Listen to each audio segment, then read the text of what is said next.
Il y a une question que se pose tous les matins un CEO d'une entreprise américaine. C'est la même question qui trotte dans la tête d'un jeune entrepreneur congolais. Comment être meilleur que ses concurrents? Eh bien, tout est une question de stratégie. Je m'appelle Mathieu, et aujourd'hui nous allons parler stratégie d'entreprise. Mais c'est quoi la stratégie? D'après Pauline Léniaud, la stratégie est un exercice qui consiste à rendre les rêves concrets. La stratégie doit être claire et précise. On doit savoir d'où on vient et où on va. Il faut être capable de trouver un équilibre entre le potentiel business et la volonté de l'entrepreneur. Nous allons tout d'abord évoquer la notion de domaine d'activité stratégique. En sigle, DAS. En stratégie d'entreprise, on parle de métier. Le métier est l'ensemble des DAS qui ont une synergie importante. Les domaines d'activité stratégique sont des activités qui s'appuient sur les mêmes ressources. On distingue les DAS en fonction des compétences requises, en fonction de l'emplacement, ou encore en fonction de la segmentation des clients. Pour identifier les différents DAS, on procède à une segmentation stratégique.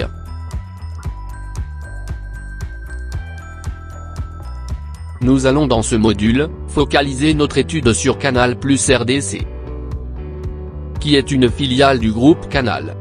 Le groupe Canal qui est une des filiales de Vivendi. Le groupe a réparti ses activités en fonction des métiers. Nous avons d'une part la télévision et le cinéma, avec Canal+ et les studios Canal.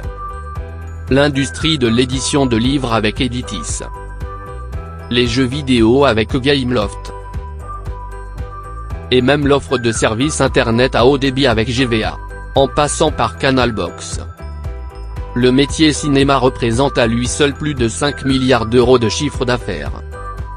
On note une augmentation de plus d'1 million d'abonnés dans le monde en 2021. Le groupe revendique en Afrique francophone 6,8 millions d'abonnés.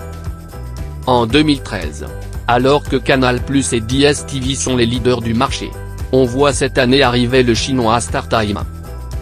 StarTimes a utilisé la stratégie de domination par le bas pour pénétrer le marché. Ils ont proposé un produit de grande consommation en réduisant drastiquement les prix, et bien évidemment en qualité inférieure. Comment Canal a réagi face à cette situation?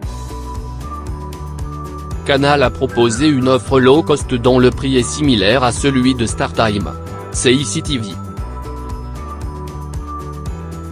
Depuis quelques années, est apparu un adversaire sur lequel personne n'aurait osé miser au départ. Netflix, qui offre un service de streaming à la demande, n'importe où et n'importe quand. Deux solutions proposées par Canal pour faire face à cette menace. L'application MyCanal, en donnant la possibilité de suivre ses programmes favoris quand on le souhaite, et ce sans ajouter un franc congolais. Et deuxièmement proposer des contenus locaux. Canal+ dépense plus de 3,4 milliards de dollars en financement des programmes, dont 50% pour les programmes locaux. L'un des plus grands succès est l'émission Réussite qui nous fait découvrir les coulisses du business en Afrique. Ou encore la très attendue émission 4 mariages pour une lune de miel, à la Merci d'avoir suivi cette vidéo.